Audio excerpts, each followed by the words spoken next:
పరలోకమందున్న మా తండ్రి దేవా,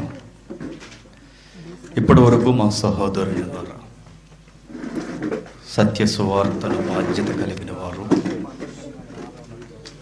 తండ్రి శారీరకమైన విషయాలను గూర్చి మనసును పెట్టక పైన వాటిని కొరకే గురిపెట్టి నడవాలని, ఆ విషయంలో సరి అయిన పోరాటం జరిగించాలని ఆయన ద్వారా మాతో మాట్లాడారు. మిగిలిన సంగతులు కూడా మాతో ధారాళముగా మీరు మాట్లాడండి. మా జీవితాల్లో, కుటుంబాలలో, ప్రతి ఊరిలో జరుగుతున్న భయానకమైన పరిస్థితులను వచ్చి పతనమవుతున్న కుటుంబాలను గూర్చి నీ గ్రంథంలో తండ్రి భవిష్యత్తు తిరిగిన వారుగా కూలిపోయిన కొన్ని జీవితాలని మా గురించి మీ గ్రంథంలో లిఖించారు. అవి చదివిన మేము తండ్రి, మేము అట్టి మార్గాల్లో నడిచి మా జీవితాన్ని అంతం చేసుకొనక మీ కొరకు తండ్రి వాగ్దానాలు పొందుకొని ఉన్నత శిఖరాల మీద నిలబడిన కుమారుల వల్లే బ్రతకడానికి మాతో ఈరోజు మీరు మాట్లాడండి. ప్రత్యక్షంగా పరోక్షంగా వింటున్న వారందరితో మీరు మాట్లాడతారని నమ్ముతున్నాం తండ్రి. మీరే మహిమను పొందండి, మమ్మల్ని మేము మరుగు చేసుకునే మనసును మాకు అనుగ్రహించండి. అన్ని విధాలుగా మేము మీకు లొంగిపోతూ సమస్త మహిమ ఘనత మీకు ఆరోపిస్తూ క్రీస్తున్నామని ప్రార్థన సమర్పిస్తున్నాము తండ్రి. ఆమేన్. సెలవు. ఈ సౌండ్ పెట్టమని చెప్పి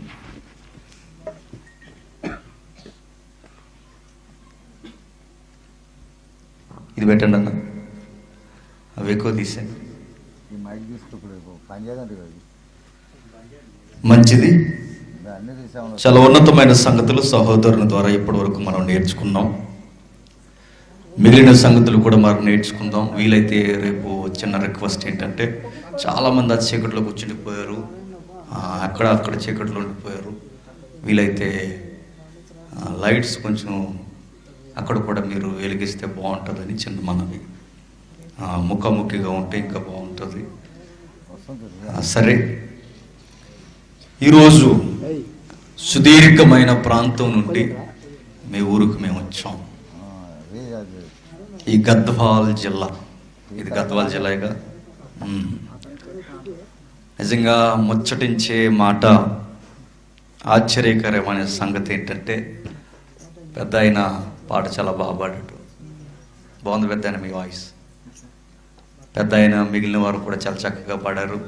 నిజంగా ఆ వయసులో దైవికంగా అలా కూర్చొని పాటలు పాడడం చాలా బ్యూటిఫుల్ సీన్. అది బాగుంటుంది. అయితే అనేక కుటుంబాలలో వృద్ధాప్యానికి వచ్చిన తల్లిదండ్రులు కుటుంబాల విషయాల్లో చాలా మదన పడుతున్నారు ఈ రోజుల్లో. ముఖ్యంగా నా తోటి వయస్సుకులు, యంగ్స్టర్స్ బాగా వినండి. ఈరోజు మిమ్మల్ని ఉతికారేయడానికి ఇక్కడికి వచ్చా, కొంచెం బాగా వినండి. ఈ ఫస్ట్ డే వృద్ధులైన తల్లిదండ్రులకి అంది రావలసిన కొడుకులు, వృద్ధాప్యానికి దగ్గరలో ఉన్న తల్లిదండ్రులకి కంటతడి పెట్టించే కూతుర్లు, రేపో మాపో శ్మశానం వైపు చూసే ఆ హృదయాలకి తీరని బాధను మిగులుస్తున్న గర్భాన పుట్టిన పిల్లలు. నిజంగా నేను చెప్తున్నాను, పిల్లల్ని కన్నందుకు తల్లిదండ్రులు రోజు రోజుకి మనల్ని చూసి ఆనందపడాలి, కానీ రోజు రోజుకి మనల్ని చూసి ఏడవకూడదు. ఒకవేళ అలా ఏడిస్తే నిన్ను కనిన గర్భం, నిన్ను పోషించిన తండ్రి, వాళ్ళ రెక్కల కష్టం నీ వెనక ఏడిస్తే నీ ఆయుస్సుకు మంచిది కదా. ఏ ఊరు పొండి, ఎక్కడికి పొండి, జిల్లాలు దాటిన, రాష్ట్రాలు మారిన, ఒక్క మాటలో చెప్పాలంటే దేశాలు తిరిగిన ప్రతి యవనస్తుని జీవితం పతన వ్యవస్థ. నేరుగా ముఖాముఖిగా మోమాటం లేకుండా ఈరోజు కొన్ని సంగతులు మీకు రికార్డెడ్గా నేను మాట్లాడతాను. చూద్దాం బైబిల్లో. ఆదికాండం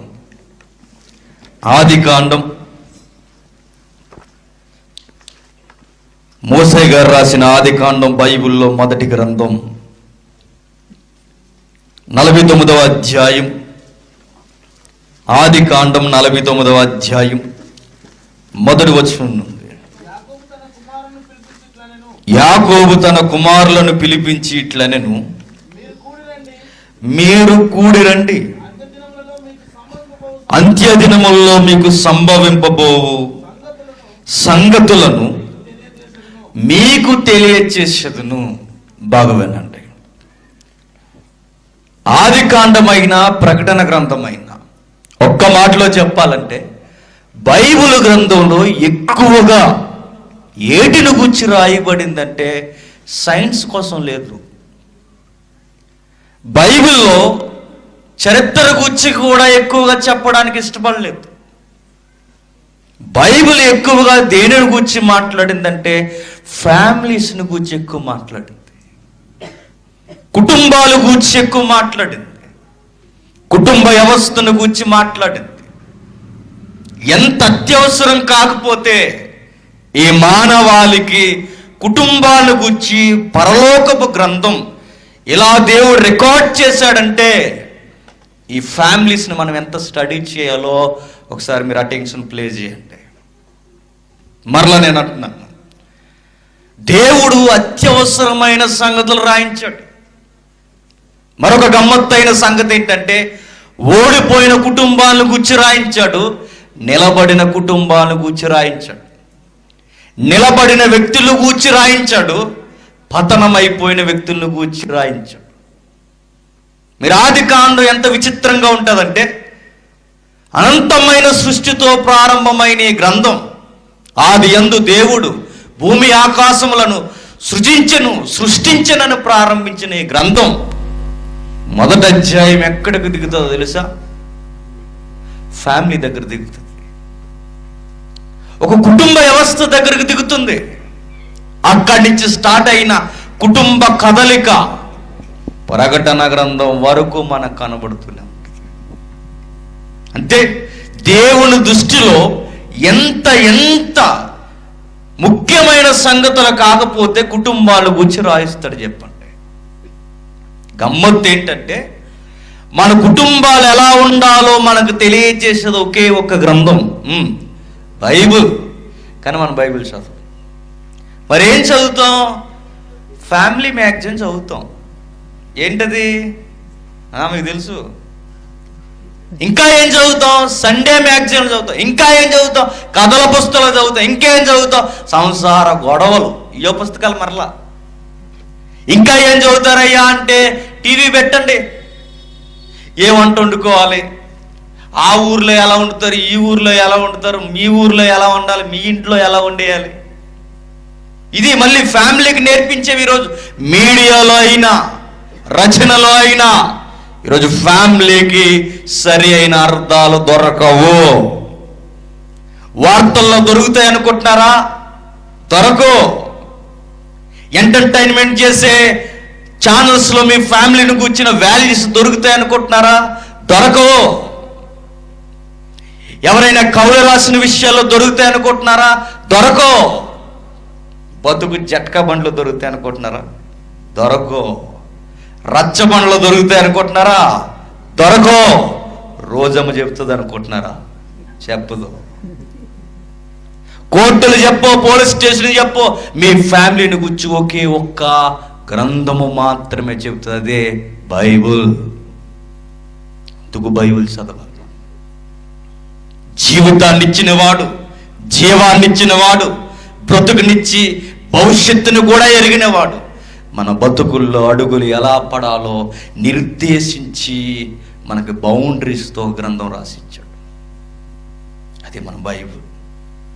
ప్రతిరోజు దీన్ని చదివితే ఫ్యామిలీలు బాగుంటాయండి. మనం చదువుతున్న సందర్భం, యాకోబు అనే ఒక సీనియర్ సిటిజన్ ఉన్నాడట ఈ అధ్యాయానికి. పండిపోయిన పౌరుషత్వం కలిగిన ఒక ఇశ్రాయేలు నిండు వృద్ధుడు. ఎవరు? యాకోబు. వయసులో ఉన్నప్పుడు ఆయన కూడా తల తిక్కలేసాలు వేసాడు, మొట్టికెళ్ళి తిన్నాడు. అనుభవాలు వచ్చి ముగిసిపోతున్న దినాల్లో అనుభవపూర్వకంగా సీనియారిటీతో తన 12 మంది కొడుకులకి భవిష్యత్తు వాక్కులు చెబుతున్నాడు. అది 49వ అధ్యాయం చదవండి. యాకోబు తన కుమారులను పిలిపించి ఇట్లనెను, మీరు కూడి రండి. ఎవడు సింగిల్ గా రాకండి. మీరు వస్తున్నప్పుడు నన్ను మీట్ అవ్వడానికి అందరూ కలిసి రండి. ఎందుకు? నీకెంత రాశాను, నీ అకౌంట్ మీద ఎంత రాశాను, నీకెంత రాశాను, చెల్లికి ఎంత, అన్నయ్యకి ఎంత, తమ్ముడికి ఎంత అని సోది చెప్పడానికి కాదు. మరేం చెప్పాలనుకుంటున్నాడు యాకోబు? రేయ్, మీకు నేనేం చెప్పాలనుకుంటున్నానంటే, జీవితంలో విలువలు లేకపోతే భవిష్యత్తు సమాధి అయిపోద్దిరా అని చెప్పబోతున్నానని పిలిచాడు కొడుకులందరూ. అనుభవంతో చెబుతున్నాను నేను అంటున్నాడు ఆయన. అంత్య దినాల్లో ఏం జరగబోద్దో, మీ అంత్య దినాల్లో ఏం జరగబోద్దో, రాబోతున్న కాలపు ముగింపులో ఏం జరగబోద్దో, మీ ముగింపు కూడా ఏం జరగబోద్దో, మీరు చేస్తున్న పనులను బట్టి, చేయబోయే పనులను బట్టి, జరగబోయే సంగతులు నేను చెబుతాను, రండి అన్నాడు. ఈరోజు వృద్ధులైన వారు ఇలాంటి అనుభవాలతో మాట్లాడేవారు ఎక్కడున్నారండి? నేను అందుకే పెద్దవారిని మెచ్చుకుంటున్నాను. నేను దేవుని పాటలు పాడుతున్నారు చక్కగా. ఈరోజు వృద్ధులైన వారు దేవుని మాటలు చెప్పడానికి మనవల్ని కొడుకుల్ని పిలిచి కూర్చోండిరా, మీ భవిష్యత్తు ఎలా ఉండబోతుందో దైవికమైన వాక్కు నేను చెప్తానని పిలిచే వృద్ధులు ఎక్కడున్నారు? సాయంత్రం అయితే ఊగెత్తారు. ఏంటి మీ ఏరియాలో ఏమంటారు? గుడుంబన వేసేస్తారు. అటు ప్యాకెట్ చెప్పి బలం వస్తుందా? రేపో మాపో టప్పని ఎగిరిపోయి గుండెది, రేపో మాపో కిడ్నీలు కూడా సరిగ్గా వడబోయు. ఎందుకు తాగుతున్నావు? ఏమి నేర్పిస్తామని మీ ఫ్యామిలీకి? వృద్ధులను చూడండి, మనవళ్ళ కళ్ళ ముందు తిరుగుతున్నా, మనవరాళ్ళ కళ్ళ ముందు తిరుగుతున్నా ఎందరో వృద్ధులు విలువలు లేకుండా, కొడుకులకి నేర్పించాల్సిన టైంలో నేర్పించకుండా, మనవళ్ళకి పాఠాలు చెప్పాల్సిన టైంలో చెప్పకుండా, సాయంత్రం అయ్యేసరికి సోదు గొడవలని పెట్టుకుంటూ కూర్చుంటారు. నీకు అంత ఇచ్చాను రా, ఇవిడికి ఎంత ఇచ్చాను రా, ఇచ్చావు, ఏం చేసావు, నువ్వు సరిగ్గా ఉంటే అన్ని బాగుండు. ఎక్కడున్నావు నువ్వు?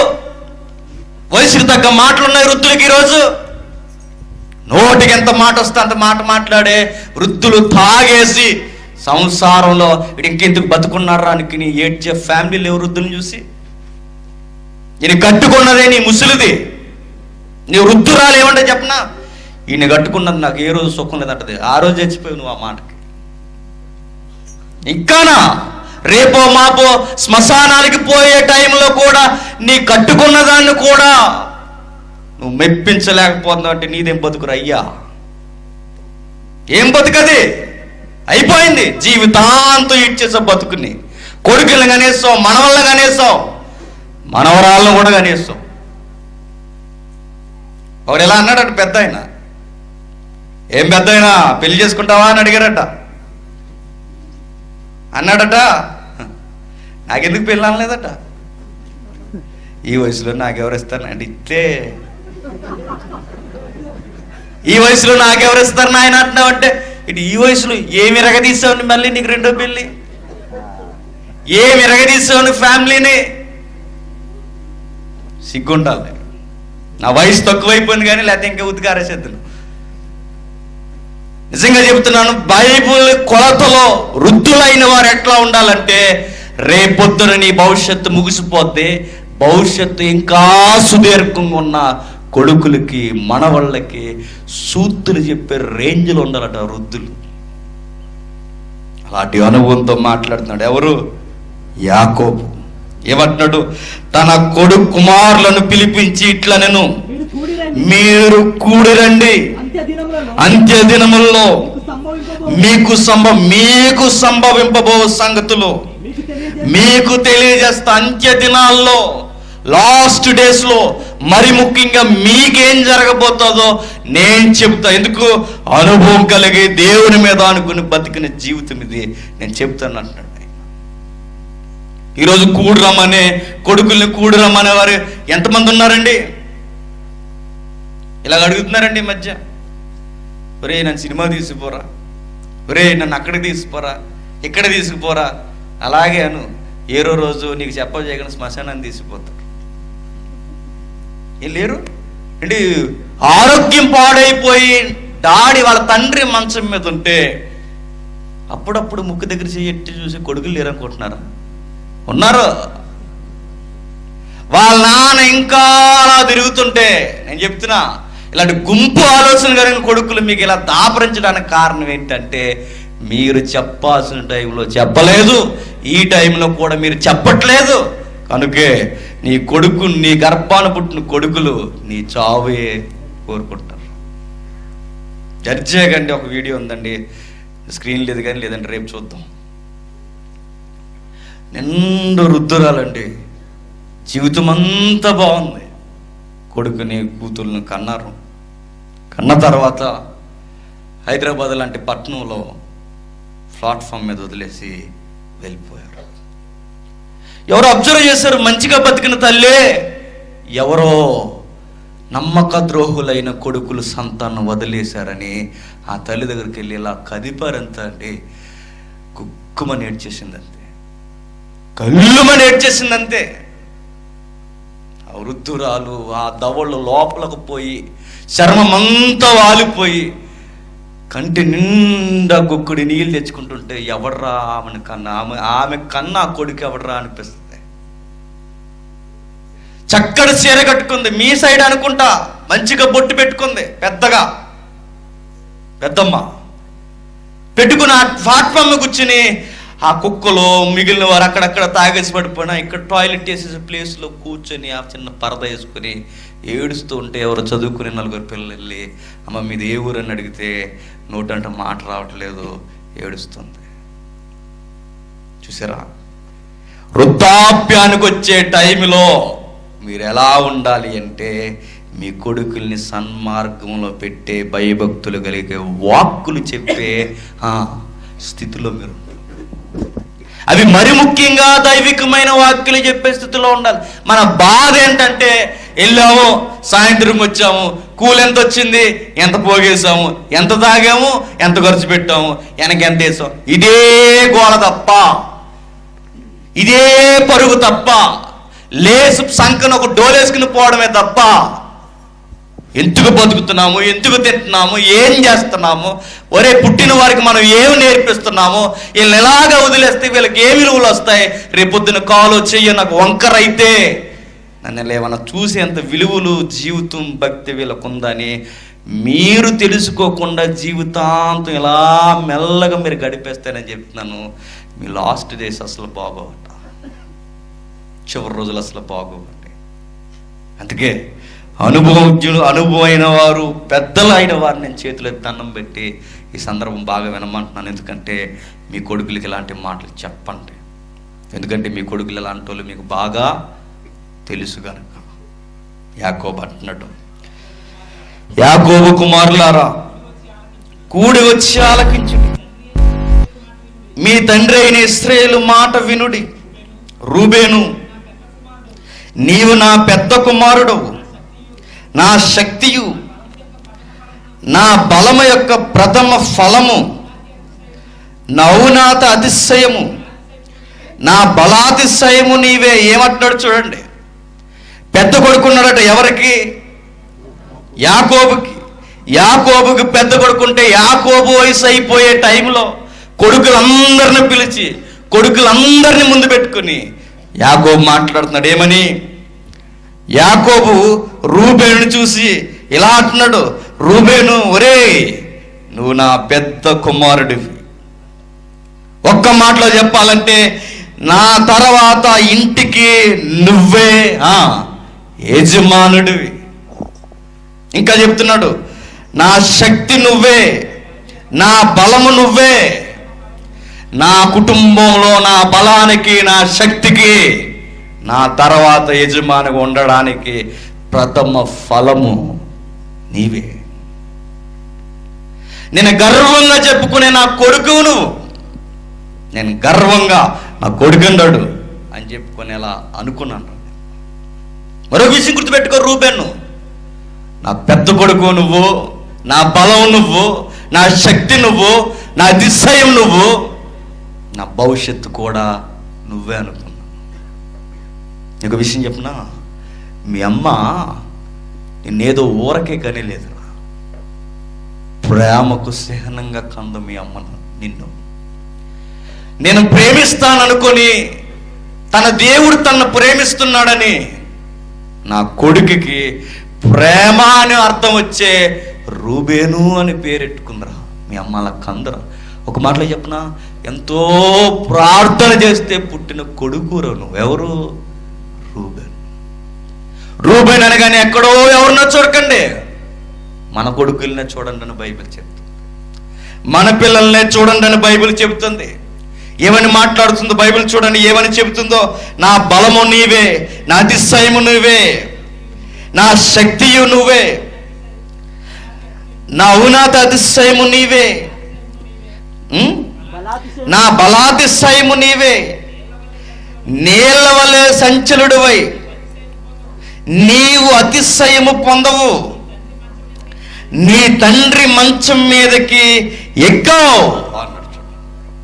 రఫ్గా మోమాటం లేకుండా కొన్ని మాటలు బైబిల్ ఉపయోగిస్తుంది.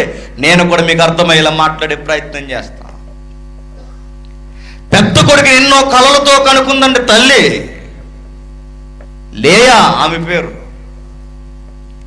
కనుక్కున్న తర్వాత ఆ కొడుకుని కంటే కనిన కొడుకుని కలలతో చూసాడట.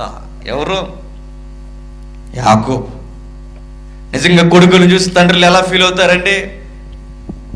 వాళ్ళు ఏమనుకుంటారు చెప్పనా, మన దగ్గర సరిగ్గా మాట్లాడకపోయినా నలుగురు ఉన్నప్పుడు సెంటర్లో నిలబడి మన తల్లిదండ్రులు నిలబడినప్పుడు వాళ్ళ ముందు మనం అలా వెళ్తున్నాం అనుకోండి, వాళ్ళు అలా చేతులు పట్టుకుని మా కొడుకు అండి అని చెప్తారు, మా బిడ్డ అండి, మా కష్టార్జితానికి వాడికేనండి, అంత వాడికేండి మా కష్టార్జితం అంత. ఒక మాటలో చెప్పాలంటే వాడి కాకపోతే ఇంక మాకు ఎవరున్నారండి? ఎవరి కోసం దాయాలండి? ఎవరి కోసం పోగేసుకోవాలండి? మా కొడుకులు కూతుళ్ళ కోసం కాకపోతే అని యథార్థంగానే తల్లిదండ్రులు లేరండి. తల్లిదండ్రుల ప్రేమ ఎంత స్వచ్ఛంగా ఉంటుంది చెప్పనా? కల్లో కూడా మన కీడు చేయని వారు ఎవరు చెప్పండి? తల్లిదండ్రులు మాత్రమే. సహోదరులైన మనల్ని ముంచేస్తారేమో కానీ, మన నాన్న వారు స్నేహితులైన మనల్ని ముంచేస్తారేమో కానీ, మనల్ని కనిన కన్న తల్లిదండ్రులు మాత్రం కలలో కూడా అన్యాయం చేయరు. కలలో కూడా వాళ్ళు మనల్ని ప్రేమిస్తారు, అంత ప్రేమిస్తారు. ఆ ప్రేమ ఇలా మాట్లాడుతుందట, నా బలము, నా భవిష్యత్తు, నా అతిశయం. అతిశయం అంటే ప్రౌడ్గా ఫీల్ అయ్యినరా నువ్వు పుట్టినప్పుడు, గొప్పగా ఫీల్ అయ్యినరా నువ్వు పుట్టినప్పుడు. చెప్పుకున్నాను అందరికీ, నా కొడుకు పుట్టాడు, మగ బిడ్డ పుట్టాడు అని అందరికి చెప్పుకున్నా. కానీ నువ్వేం చేసావురా? ఏం చేసావు నువ్వు? నీ మనసు నీళ్ళ లాంటిది. నువ్వెలాంటాడో తెలుసా? నీళ్ళ లాంటి మనసు, చంచలుడివి, స్థిరత్వం లేదు, బుద్ధి లేదు నీకు. నువ్వేం చేసావంటే తల్లి వరసైన దానితో ఏం చేసావు? తప్పు చేసావు. నేను అడుగుతున్నాను, మీ తల్లిదండ్రులు మిమ్మల్ని చూసి ప్రౌడ్గా ఫీల్ అవుతున్నప్పుడు, నిన్ను కన్న తండ్రి, నిన్ను కన్న తల్లి ఎదురు చూసి నీ తల్లి నిన్ను కంటే, నీ తండ్రి నీ మీద ఆశలు పెట్టుకుంటే, నువ్వు మాత్రం ఇలాంటి తొమ్మర పనులు చేస్తే, ఇలాంటి పనికి మాలిన పనులు చేస్తే, తండ్రి బతుకుండగా ఏమవుతాడట? చచ్చిపోతాడట. వీడు చేసిన పని ఏంటి చెప్పండి? తల్లి వరస అయిన దాంతో ఏం చేశాడట? తన మంచం ఎక్కడట. నేను చెప్తున్నానండి, ఈరోజు ప్రతి ఏరియాలో జరుగుతున్న భయంకరమైన శాడిజం ఏంటో చెప్పనా? ఒకప్పుడు నేను పచ్చిగా మాట్లాడుతున్నా, ఒకప్పుడు వయసులో ఉన్న యవనస్తులు వయసులో ఉన్న స్త్రీల్ని ప్రేమించి పెళ్లి చేసుకునేవారు. ట్రెండ్ మారిపోయింది. పోయే కాలం ప్రపంచానికి దగ్గరికి వచ్చేసింది. ఈరోజు వివాహమైన స్త్రీలతో, వివాహం కాని పురుషులతో ఈరోజు అక్రమ సంబంధాలు పెట్టరేకపోతున్నాయి. ఒకరోజు ఎవరినైనా ప్రేమిస్తే వారిని పెళ్లి చేసుకునేవారు, ఈరోజు పెళ్ళైన కుటుంబాల్లో చిచ్చెడుతున్నారు. ఈరోజు లేరు చెప్పండి.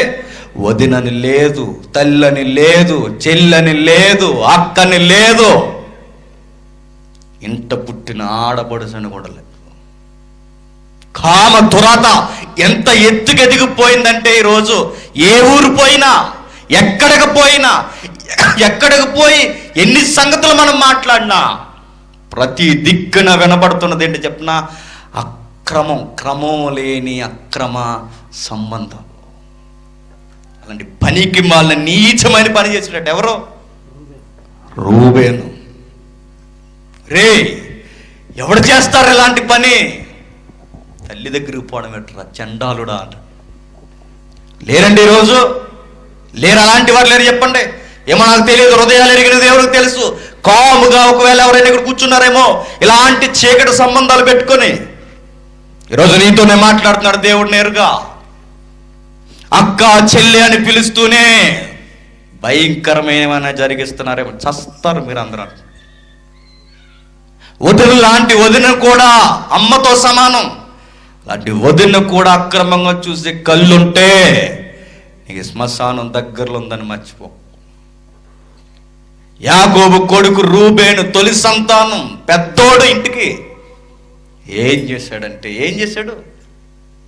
తల్లి వరస అయిన దాంతో తప్పు చేశాడట. తప్పండి. ఇలాంటివి జరగడం జీవితానికి మంచిది కాదుగాక కాదు. ఎవరేమనరులండి, నేను ఇంటికి పెద్దోడిని, నేను ఎంత చేస్తే అంత అనుకోకండి. మీ నాన్న నిన్నేమనకపోవచ్చు, మీ అమ్మ నిన్నేమనకపోవచ్చు, నీ ఊర్లో ఉన్న వాళ్ళు నిన్నెవరు ఏమి అనకపోవచ్చు. బతుకునిచ్చిన వాడు మాత్రం చూస్తున్నాడు అనకుండా ఉండడన్న మాట మాత్రం మర్చిపోకండి. పైన ఒకడు ఉన్నాడు, ఆ సర్వోన్నతుడు సర్వేశ్వరుడు పైనుంచి చూస్తున్నాడు. మన బతుకులు, మన అడుగులు ఆయన చూస్తున్నాడని మాత్రం మర్చిపోకండి. నేను చెప్తున్నానండి, ఇలాంటి జంతువులు అక్రమ సంబంధాలు, చెల్లితో, తల్లితో, వదినతో సంభోగం చేసే జంతువులు, ఇలాంటి జంతువులు ఎవరైనా ఉంటే నేను చెబుతున్నాను, మీ చావు చాలా దారుణంగా ఉంటుంది. మీ ముగింపు చాలా దారుణంగా ఉంటుంది. చాలా కష్టం అది. మీరు అనుకోవచ్చు అంటే వలసైనలతో వచ్చేయండి అని. మనకి ఇలాంటివి బాగా అర్థమవుతాయి. మనకు చంపేస్తాడు దేవుడు పిచ్చి ఆలోచనలా. పాపం మీద జాలి చూపించడం చిన్న విషయం అనుకోకండి. పాపం మీద జాలి చూపిస్తే నీ మీద కనికారం కూడా జీవించదు ఎవరు? పాపం. దాని జోలికి పోకో చెబుతున్నాడు. యాకోబు బాధపడుతూ అంటున్నాడు, చదువుతాడు.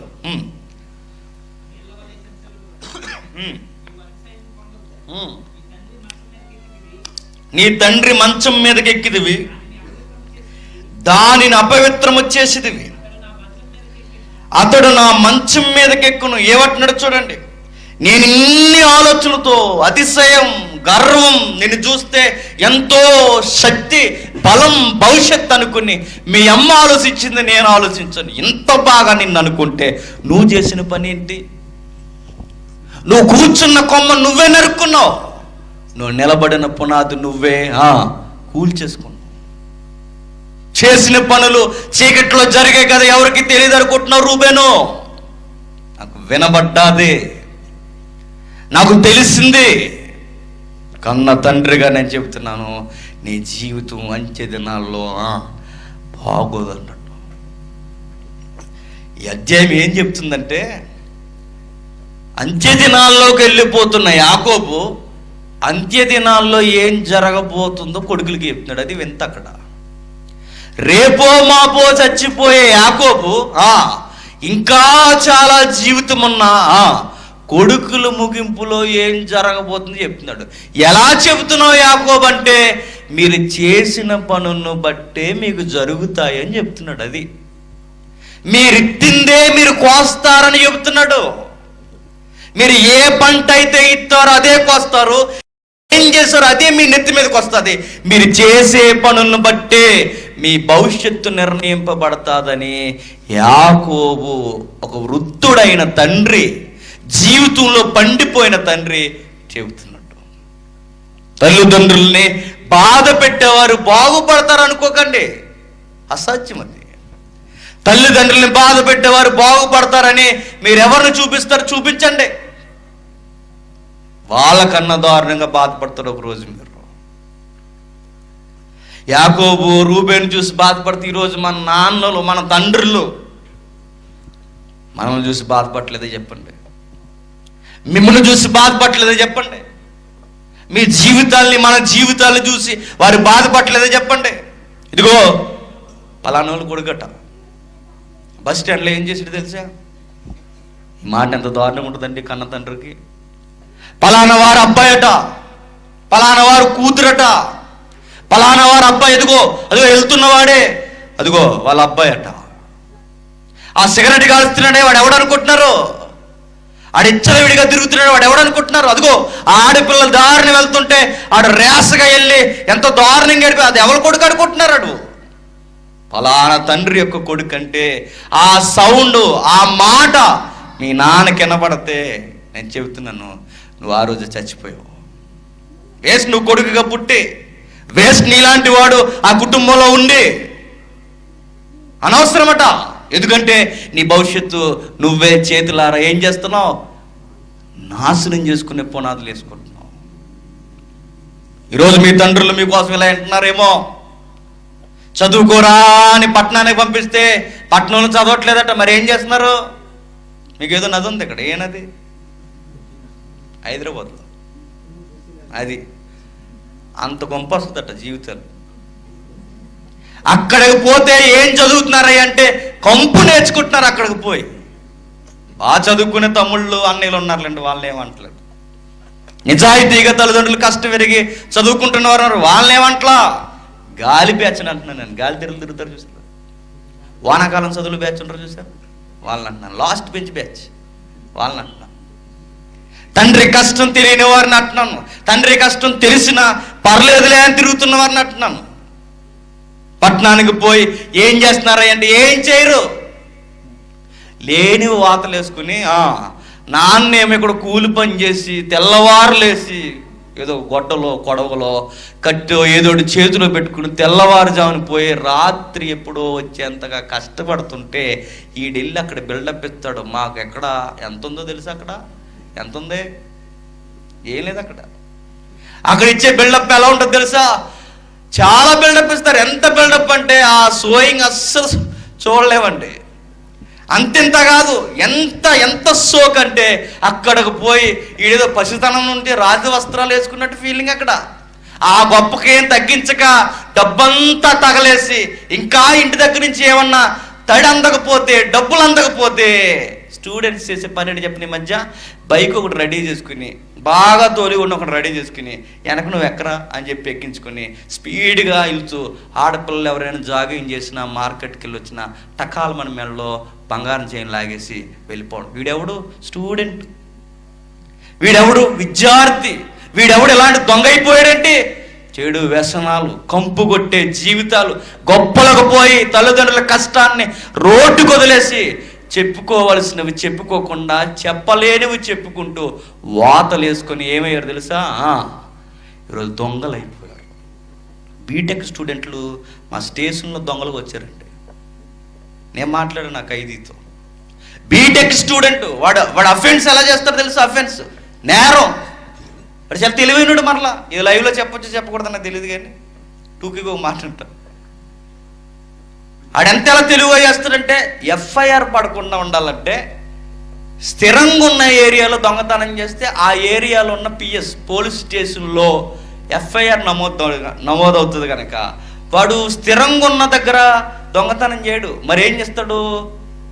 ప్రయాణంలో దొంగతనం చేస్తాడు. ఇన్ని తెలివితేళ్ళు చూడండి. ప్రయాణంలో దొంగతనం అంటే రైలు ఎక్కి నీట్గా ఇన్సర్ట్ చేసుకుని డాక్టర్ గారిలాగా, నీట్గా ఇన్సర్ట్ చేసుకుని సివిల్ ఇంజనీర్ లాగా చేసుకుని స్టైల్గా అక్కడ నిలబడి కిటికీ దగ్గర అలా ఇలా చూస్తూ డొల్లి రైబన్ స్పెట్స్ పెట్టుకుని, అది 100 రూపాయలు ఉంటుంది, అది పెట్టుకుని దాన్ని ఇలా తీసి అలా పోజు కొట్టేసరికి ఈ పోజుని చూసి తెంగరతుంటుంది చూసారు, అది ఇలా చూసేస్తుంటుంది అనమాట ఆవిడ.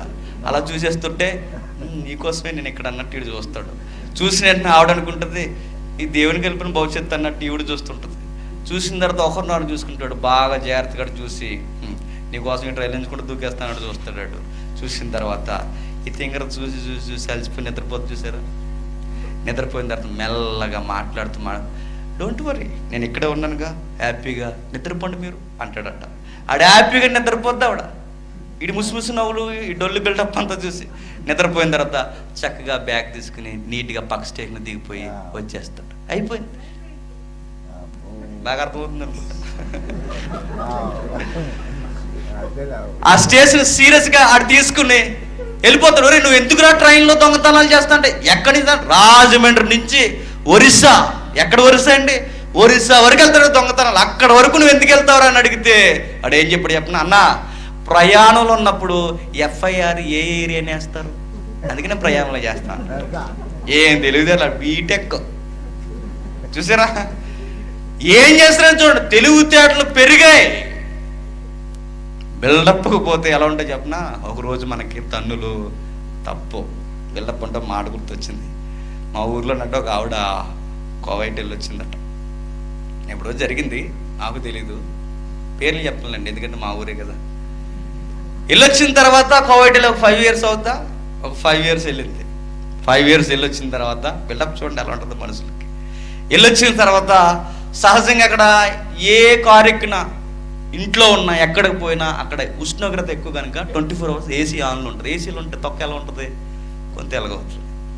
అదే మనం ఇంటికి పోయి ఏదో పనికి పోతే ఏమవుతుంది, మెలనిన్ ఎక్కువ వస్తుంది కాబట్టి నల్లగా అయిపోతుంది, బ్లాక్గా అయిపోతుంది శరీరం. ఆ లోపల ఉండి పనులు చేస్తారు కాబట్టి చర్మం కొంచెం ఎలా తెల్లగా అయ్యేసరికి ఫారినర్స్లా ఫీల్ అయిపోయి సొంతూరు వచ్చిన తర్వాత ఒకరోజు కూరగాయల బండోడు వస్తే, ఆ కూరగాయల బండోడు వచ్చిన తర్వాత అక్కడికి వెళ్ళి కూరగాయలు కొంటుందట.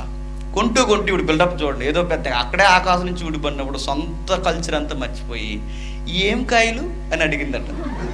బెండకాయలు. ఇవి ఏం కాయలు అని అడిగిందట. అలా ఆయన వెనకాల ఉన్నాడు, ఏం కాయలా ఇలా చెప్తాను ఏం కాయ. లోపల తీసుకెళ్ళి మొత్తం ఆయనకి కాయని పాఠం చెప్పేసాడు అన్నమాట. బిల్డప్లు పోయామనుకోండి ఎలా ఉంటుంది, నువ్వు పట్టుమని 5 సంవత్సరాలు లేవు, బెండకాయలు ఏంటని అడుగుతుందట చూడండి, వంకాయలు ఏంటని అడుగుతుందట, బెండకాయలు ఏంటని అడుగుతుందట. ఎక్కడికి పోయిన వాల్యూస్ మర్చిపోకూడదు, గుర్తుపెట్టుకోండి. స్టూడెంట్స్ లారా, మీ తల్లిదండ్రులు మిమ్మల్ని చదువుకోమని పంపించినప్పుడు సోకులకి సరదాలకు పోయి గొప్పలకి అక్కడ చెప్పుకున్నారో తిప్పలు మీకు తప్పు. మీ తల్లిదండ్రుల కష్టాన్ని ఊరకే వృధా చేయకండి, అది మంచిది కాదు. వీడేం చేశాడు, ఈ రూబేన్ అన్న పెద్ద ఆయన ఏం చేశాడు ఆ తండ్రి కంటే, చాలా బాధను మిగిల్చాడట. మిగిలిస్తే ఏమైంది, రూబేన్కి ఏమవ్వలేదు కదండి అనుకోకండి. ఏమైందో చెప్పనా, దేవుడు తనకి దాసుంచిన మేలులన్నీ పోగొట్టేసుకున్నాడట. ఎంత విచిత్రమైన మాట అంటే, దేవుడు ప్రతి మనిషికి కొన్ని మేలులు దాసుంచుతాడు. అవి మన భవిష్యత్తును బట్టి ఆయన మనకి ఇవ్వాలనుకుంటాడు, మనం చేసే పనులను బట్టి మనకి ఇవ్వాలనుకుంటాడు. మనం చిన్న విషయంలో నమ్ముకుంటే ఆయన తీసుకెళ్లి పెద్ద పనుల్లో మనల్ని కూర్చోబెడతాడు.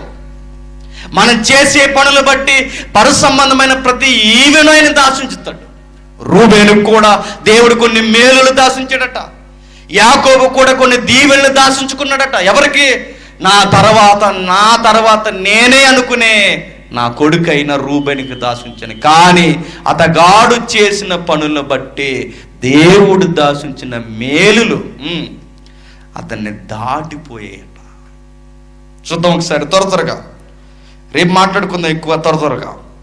మొదటి దినవృత్తాంతాల గ్రంథం 5వ అధ్యాయం. మొదటి దినవృత్తాంతాల గ్రంథం 5వ అధ్యాయం 1వ వచనం. ఇశ్రాయేలీయునకు తొలిసేరు కుమారుడైన రూబేను కుమారుల వివరం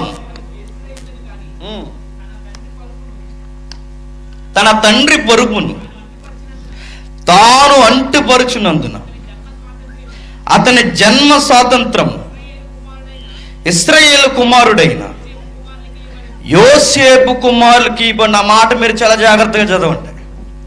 ఏమని రాస్తున్నాడు చూడండి, దేవుడు ఏమని రికార్డ్ చేశాడు చూడండి.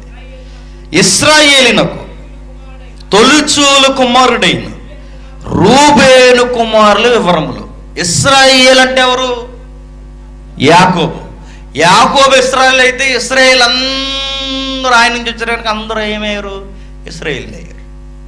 అయితే ఇశ్రాయేల్కి మొదటి కుమారుడు ఈయనే. ఇశ్రాయేల్ అంతటికి, జాతి అంతటికి ప్రథమ ఫలము కూడా ఈయనే. అంత గొప్పవాడు, అంత గొప్ప పొజిషన్లో పెట్టాడు. కానీ అతని స్థితిని మర్చిపోయి దిగజారుడు పనులు చేసాడట. ఎవరు? రూబేను. గుర్తుపెట్టుకోండి, ప్రతి మనిషిని, ప్రతి కుటుంబంలో ఒక స్థితిలోనే దేవుడు మనల్ని పుట్టించాడు. ఊరకే పుట్టించలేదు మనం. మీరు ఈ ఏరియాలోనే ఎందుకు పుట్టారు? మేము ఆ ఏరియాలో ఎందుకు పుట్టాం? మీరు ఈ కుటుంబంలోనే ఎందుకు పుట్టారు? మీరు ఈ కులం అని పిలుస్తున్న ఈ యొక్క ఆ సర్కిల్లోనే మీరు ఎందుకు పుట్టారు? దేవుడు కొన్ని ఉన్నతమైన ఉద్దేశాలతోనే మనల్ని పుట్టించాడు. ఊరకే ఎవరు అనుకుంటే పుట్టమండి. సహోదరుడు చెప్పాడుగా, సుధీర్ అన్న ఏం చెప్పాడు? ప్రతి దానికి ఒక అర్థం ఉంది. జన్మకైనా, పోరాటానికైనా, బ్రతుకుకి అర్థవంతమైన పోరాటం ఉందట. అందుకే మనం పుట్టాం. మీరు ఈ ఏరియాలో, ఈ కుటుంబాల్లో మీరు పుట్టడానికి కారణం ఏంటంటే దేవుడు కొన్ని ఆలోచనలతో మేలులు దాసించి నేను దీవించాలనుకున్నాడు. కానీ కండిషన్ అప్లై అవుతాడు, షరతులు వర్తిస్తాయి అన్నాడు. దేవుడు మేలులు ఇవ్వడానికి సిద్ధమే, ఆ మేలులు అందుకోవడానికి మనం సిద్ధంగా ఉండాలట. మన సిద్ధపాటు ఏంటంటే మనం చేస్తున్న పనులు, మనం జరిగిస్తున్న పనులు దేవుడిచ్చిన మేలులు అందుకోవడానికి అర్హత ఉన్నవా లేవా అని అవే చెప్పేస్తాయంటే మన భవిష్యత్తు. రూబేను అదే చేసుకున్నాడు. ఏమని? ఇశ్రాయేలుకు తొలిచూలు కుమారుడైన రూబేను కుమారుల వివరము. ఇతడు జ్యేష్ఠుడై ఉండెను గాని తన తండ్రి పొడుపును తాను అంటుపరిచినందున అతని జన్మ స్వాతంత్రం ఇశ్రాయేలు కుమారుడై యోసేపు కుమారులకి ఇవ్వను. జ్యేష్ఠుడు అంటే ఏంటి చెప్పండి? పెద్ద కుమారుడు, తండ్రి తర్వాత తండ్రే. ఎవరు? ఎంత ఔన్నత్యం ఉంటుందంటే ఇశ్రాయేలు అయిన ఏ కొడుకులకైనా తండ్రి తర్వాత ఆ ప్రాపర్టీ, ఆస్తికి నామిని ఎవరు? నామిని అంటే ఏమంటారు? నామిని అంటారు. నెక్స్ట్ సూరిటీ ఎవరు? కొడుకే. ఆయన దగ్గర ఆయన చేతిలో పెడతారంట. అన్ని ఎందుకో చెప్పినా, చెల్లెళ్ళకి, తమ్ముళ్ళకి, తల్లి అవసరాలు అన్నీ, అకౌంట్స్ అంతా ఆయన చేతిలోని చెల్లాలని, ప్రాపర్టీకి సంబంధించిన సీక్రెట్స్ కూడా ఎవరికి ఇస్తారట? పెద్ద కొడుకుకి ఇస్తారట. పెద్ద కొడుకు ఏ రేంజ్లో ఉంటుందంటే ఆస్తి విషయంలో కూడా నువ్వే చక్కబెట్టాలరా, ఇవన్నీ ఇన్ని అనుకున్న తమ్ముళ్ళందరూ నువ్వే సాకాలరా, నువ్వే నడిపించాలరా, నీకు ఈ గుణం ఉండాలరా. ఆ మాత్రమే కాదు, రేపొద్దున్న నువ్వు అనేకులకు ఆదర్శంగా నువ్వే ఉండాలి. ఇలాంటి స్థితినిచ్చి పెట్టాడట. ఆధ్యాత్మిక తీవ్రతలో దేవుడు కూడా జ్యేష్ఠుడిగా నువ్వు ఉండాలని మొదట లేయమ్మకి ఈ బిడ్డనిస్తే, ఈ బిడ్డ ఏం చేశాడంటే దేవుడు ఇవ్వబోతున్న మేలులన్నిటికీ అర్హత కలిగిన వాడుగా లేడట. మరి ఏం చేశాడు చెప్పనా? అసహించుకుని ఇలాంటి పనులు చేశాడట. వెంటనే దేవుడు ఏం చేశాడంటే ఇతని దగ్గరున్న దీవెనలు, ఇతనికి వెళ్ళబోతున్న దీవెనలు, ఇతనికి రాబోతున్న దీవులన్నీ పట్టుకెళ్ళి ఎవరికి ఇచ్చేసాడట? యోసేపు కుమారులకి, యోసేపుకి ఇచ్చేసాడు. యోసేపుకి ఇస్తే ఎవరికి ఇచ్చినట్టు? యోసేపు కుమారులకి ఇచ్చినట్టు. యోసేపుకి ఎందుకు ఇచ్చేశాడు? ఎందుకు ఇచ్చాడంటే ఇతడు క్యారెక్టర్ లేనోడు, ఇతడు క్యారెక్టర్ ఉన్నాడు. ఇతను గుణం లేనాడు, ఇతడు గుణం ఉన్నవాడు. అంటే దేవుడు ఒక యవనస్తుడికైనా ఒక పురుషుడికైనా మేలులు ఎలా దాసించి ఇస్తాడంటే మనం చేసే పనులను బట్టే దేవుడు మనల్ని బ్లెస్ చేస్తాడన్నమాట. నువ్వు చీకటి పనులు, దొంగ పనులన్నీ చేసేసి దేవుడు నా మొరంటలేదండి, నా ప్రార్థన అంటలేదండి, నాకు జవాబు రావట్లేదండి, ఈ 10 ఏళ్ళు తీసుకుని నా తరపున ప్రార్థన చేయండి అన్నా చెప్పు, నీకు ఏ మేలు దొరకదట. ఈ మధ్య ఎవరో పరలోకానికే ఆయన అడ్వాన్స్గా లంచం ఇచ్చాడట. చూసారా? పరలోకానికి లంచం ఇచ్చి మరి కంగారు పడకండి, మరి ఆ పక్క ప్లేస్ అయితే కొంత మరి ఒక 2 ఏళ్ళకి ఎక్స్ట్రా అవుతాయి అన్నాడట. దొంగ పనులు చేసి డబ్బులు ఇచ్చి కొనడానికి అది ఏమన్నా గద్వాల జిల్లా అనుకుంటున్నారా? పరలోకం అది అవ్వదు, కుదరదు. దేవుని యొక్క దీవెనలైన నిశ్చలమైనా మనం చేసే పనులను బట్టి ఆధారపడి ఉంటాయి. యోసేపు యాకోబు కొడుకైన రూబేనికి ఇవ్వాల్సినవి ఎక్కడో చివరనున్న ఆ కొడుక్కి పోయాట. ఎవరికి? అక్కడ దాకా ఎందుకు పోయాయి? ఒక మాట చెప్తాను, నిజంగా చెల్లేస్తుంది కదా వేడొచ్చే మాట. యాకోబు కొడుకైన రూబేను దీవులు ఎక్కడో ఉన్న చివరనున్న యోసేపుకి ఎందుకు వెళ్ళిపోయాయంటే, తల్లితో చయనించిన బుద్ధి తనదే, యజమానురాల్నే తల్లి అని పిలిచిన బుద్ధి ఇతనది. ఎవరికి వాళ్ళు ఈ దీవులు? తల్లి వరుస అయిన దాంతో తప్పు చేసినోడు ఇతగాడైతే, తల్లి కాకపోయినా యజమానురాల్ని తల్లి అని పిలిచిన ఉత్తముడు ఎవరు? యోసేపు. ఇతనికి ఇవ్వకపోతే ఎవరికి ఇవ్వాలి? నిజంగా చెప్తున్నాను, నీకైనా నాకైనా మీకైనా ఎవరికైనా దేవుడు ప్రతి ఒక్కరికి తగిన సమయమందు పరిస్థితులు అనుకూలపరిచి తన పిల్లలకు కావలసిన మేలులైన దాచుంచుతాడు. మీరు అందుకోవాలి అంటే మీరు సరిగ్గా ఉండకపోతే మీకు సంబంధించిన తీసుకెళ్ళి ఇంకొకటికి ఇచ్చేస్తాడు.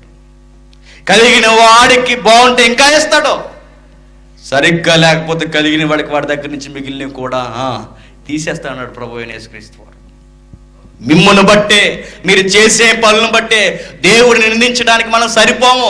ఎందుకో చెప్పినా, మనం నిందల పాలయ్యే దేవుని యొక్క ఉనికిని నిందించే పనులు మనం చేశాం కనుక.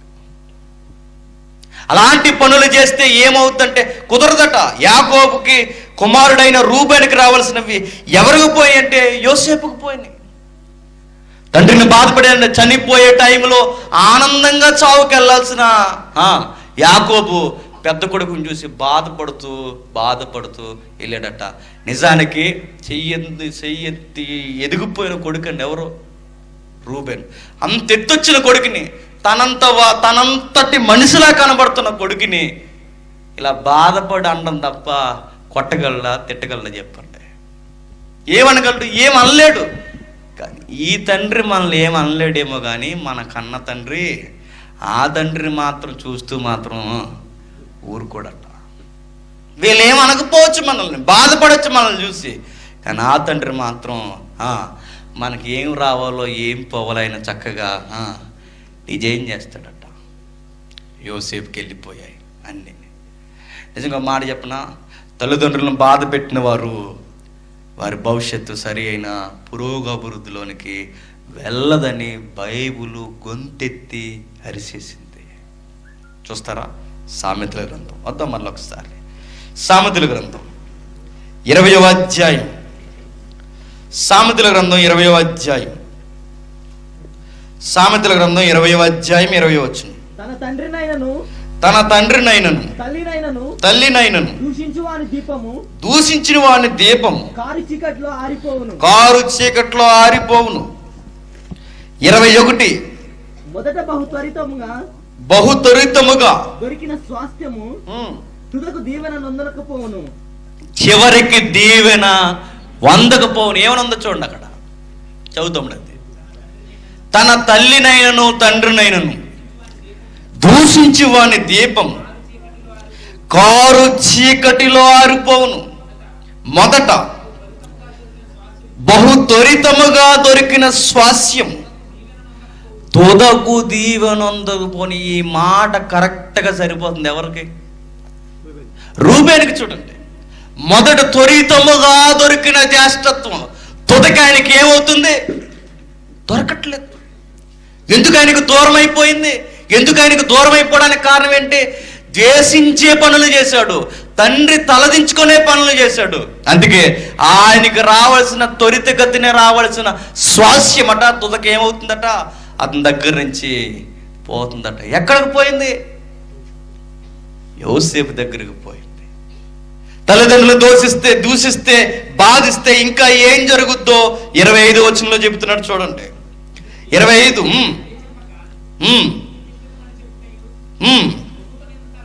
మొక్కుకొనిన తర్వాత దాని గూర్చి విచారించుటయు ఒకనికి ఉరియగును. 20వ అధ్యాయం 25 వచనమేనా? తన తండ్రినైనను తల్లినైనను దూషించు వాని దీపం కారు చీకటిలో ఆరిపోవును. చూడండి, తల్లిదండ్రుల్ని సంతోషపెట్టలేని వారి యొక్క జీవితం, దీపం అంటే జీవితం, ఆత్మ ఏమవుద్దట? హఠాత్తుగా కారు చీకటి అంటే చీకటి అనుకోకండి, ఎవరికి తెలియకుండా ఒక్కసారి మన జీవితం ఏమవుద్దట? ఆవిరైపోద్దట, ఒకేసారి ఆవిరైపోద్దట. ఏమవుద్ది చూడండి, కొంతమంది సహోదరులు చూడండి, ఏ తండ్రి అయితే ఏడిపించి కొనిపిస్తారండి బైక్, ఏడిపించి కొనిపిస్తారండి వస్తువులు. ఆ వస్తువులు ఆ ప్రాణాల్లో ఏం చేస్తాయి? తోడేస్తాయి. బైకులు తోలి చచ్చిపోయిన సహోదరులు ఎంతమంది లేరు?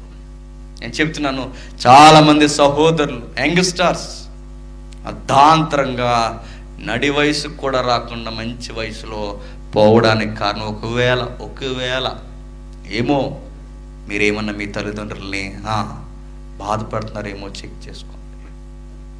అమ్మ మాట లెక్క లేకుండా, తండ్రి మాట లెక్క లేకుండా, పట్టించుకోకుండా వాళ్ళని బాధ పెట్టి రయ్యమని బండేసుకెళ్ళిపోతే నీ ప్రయాణం సజావుగా వెళ్తుందని దానికి గ్యారంటీ లేదట.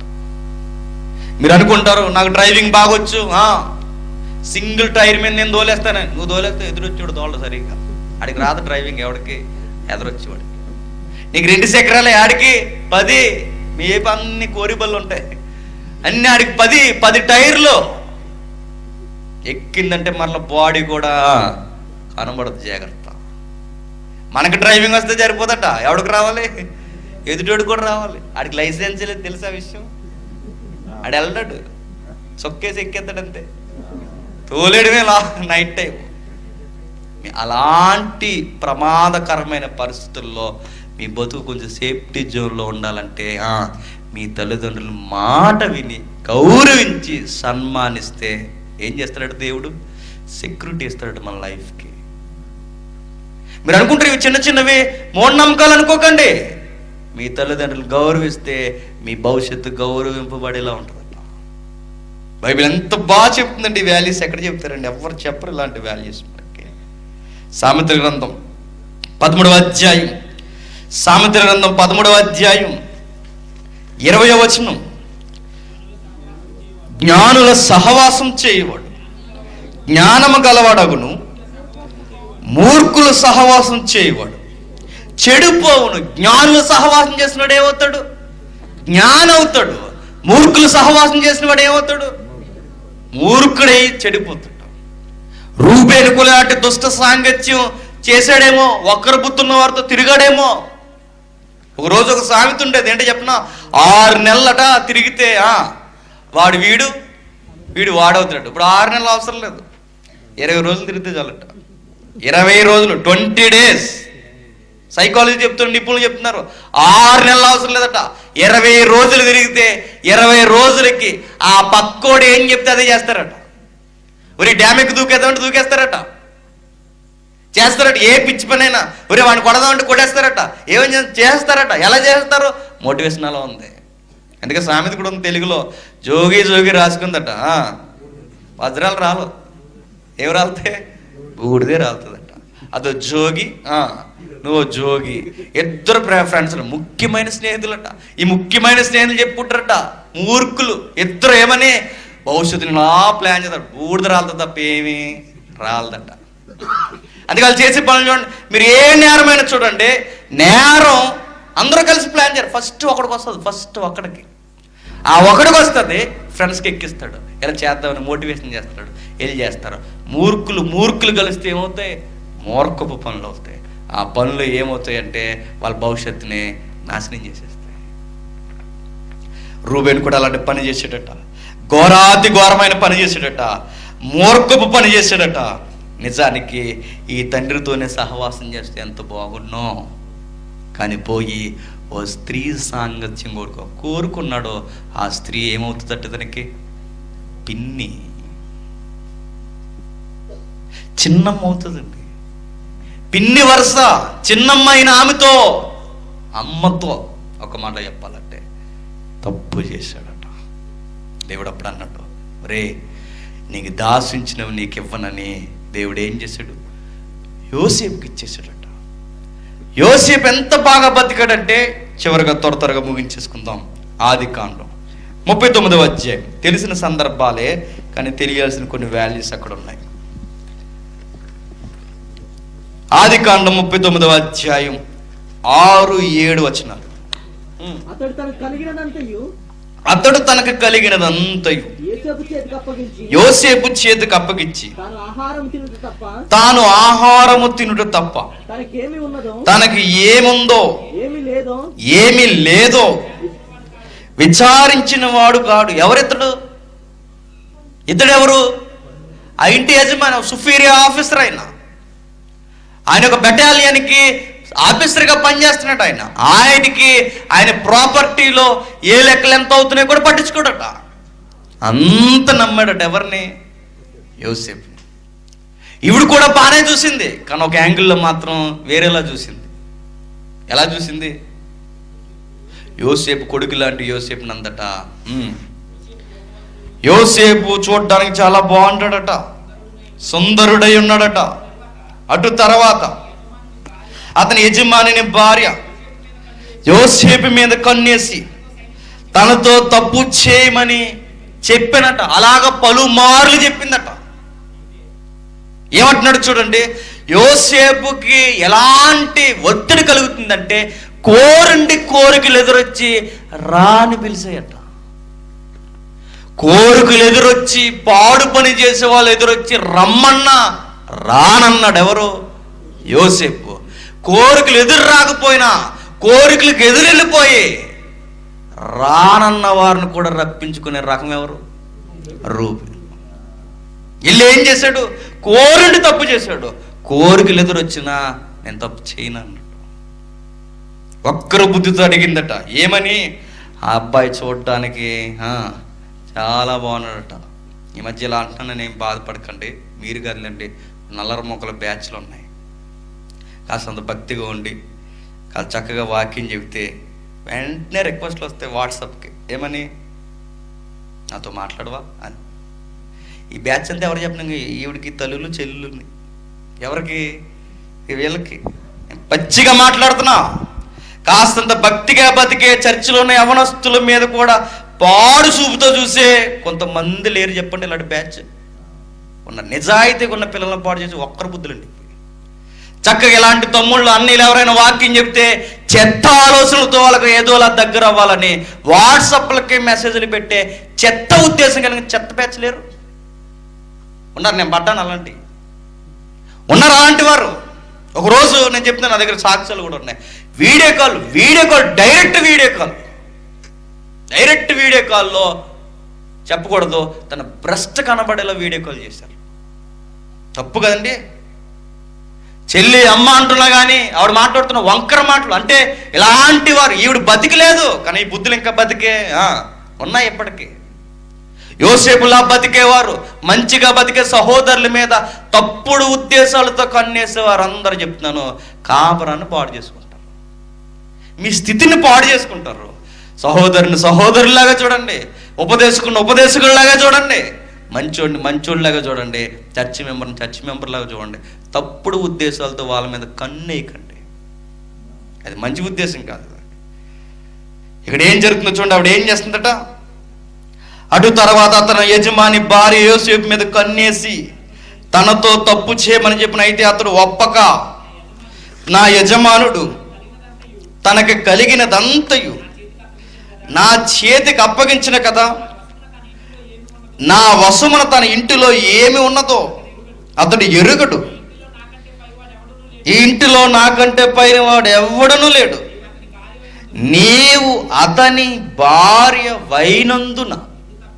ఏమంటున్నాడు చూడండి, ఎలా నోట్ చేస్తున్నాడు చూడండి, ఎలా పట్టుకుంటున్నాడు చూడండి.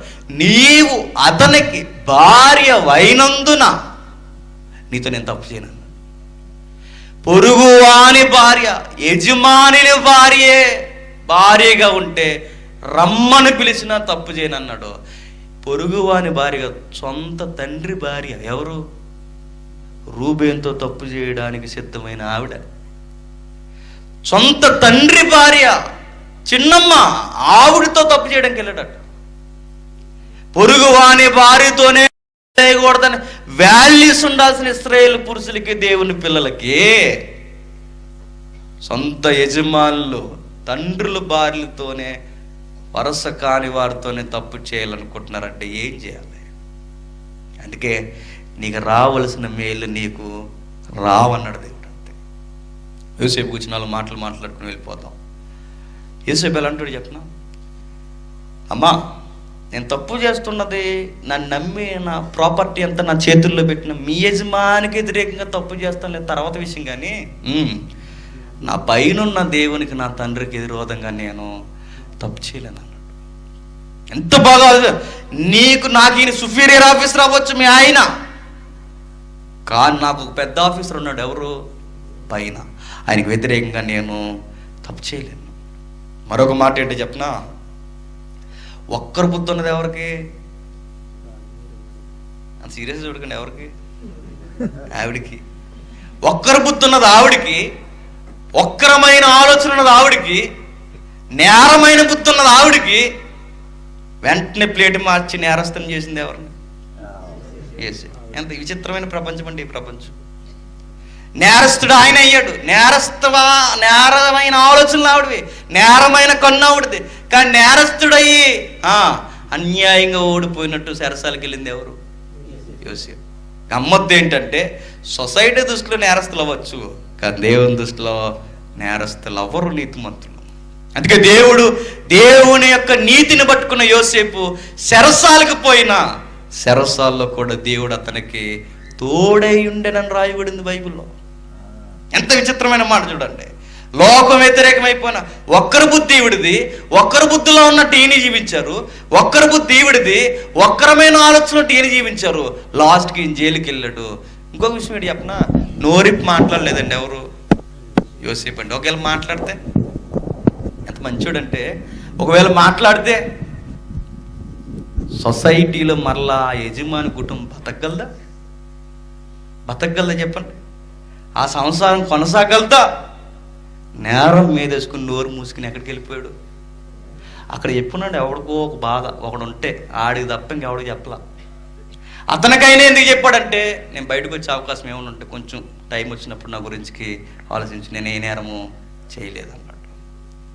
చెప్పలేదు. ఎంత విలువలు ఉన్నవాడంటే, ఈ సంసారం పాడవడం నాకు ఇష్టం లేదనుకున్నాడేమో, ఈ ఆడ కూతురు రోడ్డు మీద పడడం ఇష్టం లేదనుకున్నాడేమో. బుద్ధి తర్వాత అయినా మారుద్దు, కానీ తప్పు నాది లేదని చెబితే వినలేదు. తర్వాత విషయం దాసుడే. కానీ ఆయన ఒకవేళ ఆర్గ్యుమెంట్ చేస్తే ఏంటి పరిస్థితి? మళ్ళీ ఏలుకుంటాడా యజమాని? ఎంత నమ్మాడా యజమాని? ఎంత నమ్మాడు చెప్పిన యజమాని? ఆయన ఇంట్లో లెక్కలేంటో కూడా అడగలేదంటే ఎవరిని? యోసేపుని.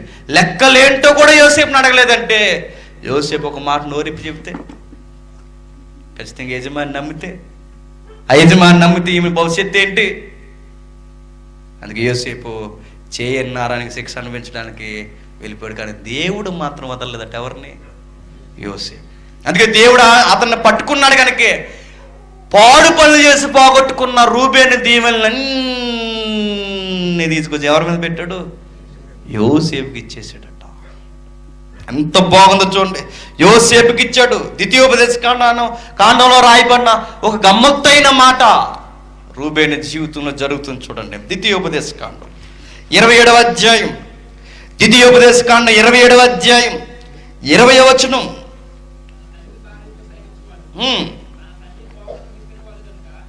తన తండ్రి భార్యతో సైనించిన వాడు, తన తండ్రి కోకనిప్పినవాడు కనుక వాడు శాపగ్రస్తుడని చెప్పగా ప్రజలందరూ ఆమేన్ అన్నారంతే. వరస కాని వారితో, తల్లి చెల్లి అమ్మ వదిన వరసలైన వారితో తప్పు చేసిన వారి యొక్క జీవితం నాశనం అవుద్దని ధర్మశాస్త్రం ప్రకటింపబడుతున్నప్పుడు ప్రజలందరూ అన్నారట ఏమని? అలాగూ జరుగును గాక అని అర్థం వచ్చే ఆమేన్ అన్నారట. ఈరోజు ధర్మశాస్త్రమే, క్రొత్త నిబంధన ధర్మశాస్త్రం కూడా మనకు చెప్తుంది అట్టివారు శిక్షకు పాత్రులు. ఇప్పుడు చెప్పండి ఆమేన్ అనండి, అవుతుంది మరి.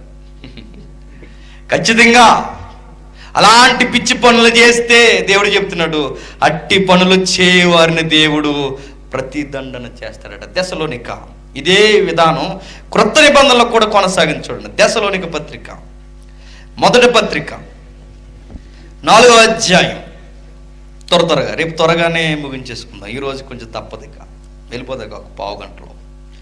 4వ అధ్యాయం మొదటి దశలోనిక పత్రిక 4వ అధ్యాయం 4వ వచనం నుండి, మీలో ప్రతి వాడును దేవుని ఎరుగని అన్యజనుల వలె కామాభిలాష యందు కాక పరిశుద్ధత యందును ఘనత యందును తన ఘటములను ఎట్లు కాపాడుకొనవలెనో అది ఎరుగుయుండుటయే దేవుని చిత్తము. మీలో, మీరు అంటే దేవుని పిల్లలు, మీరంటే క్రొత్త నిబంధన ఇశ్రాయేలీయులు, క్రొత్త నిబంధన జ్యేష్ఠులు. ఎబ్రీ పత్రిక 13వ అధ్యాయంలో అంటాడు, మీరు జ్యేష్ఠుల సంఘం అన్నాడు. మీరేంటంటే, మీరు ఎలా ఉండాలంటే బయట వారు చేస్తున్న పిచ్చి పనులు లాంటి పిచ్చి పనులు మీరు చేయకండి. ఒకవేళ అంటే మీరు జరిగిస్తే దేవుడు అంటున్నాడు, కామాభిలాష యందు కాక పరిశుద్ధత యందు ఘనత యందును తన ఘటాలని, వారి జీవితాలని, వాళ్ళ శరీరాలని ఎట్లా కాపాడుకోవాలో అది ఎరిగి బ్రతకడమే దేవుని చిత్తం కాదని బతికితే కింద చెప్తున్నాడు. ఈ విషయమందు ఎవడును అతిక్రమించి తన సహోదరునికి మోసము చేయకుండవలెను.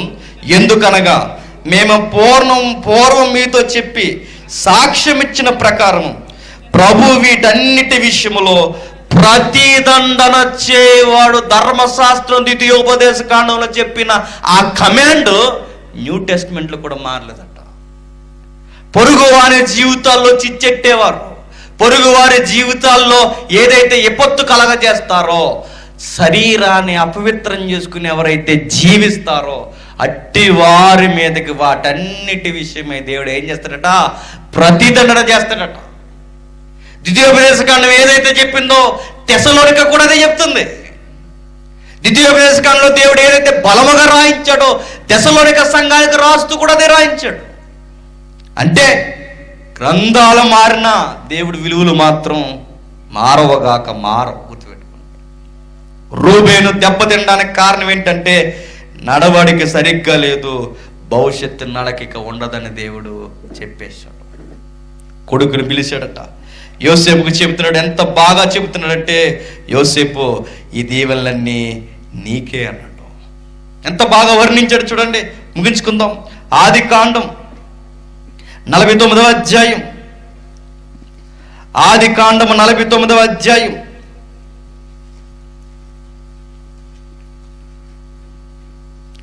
22వ వచనం నుండి, యోసేపు ఫలించెడు కొమ్మ,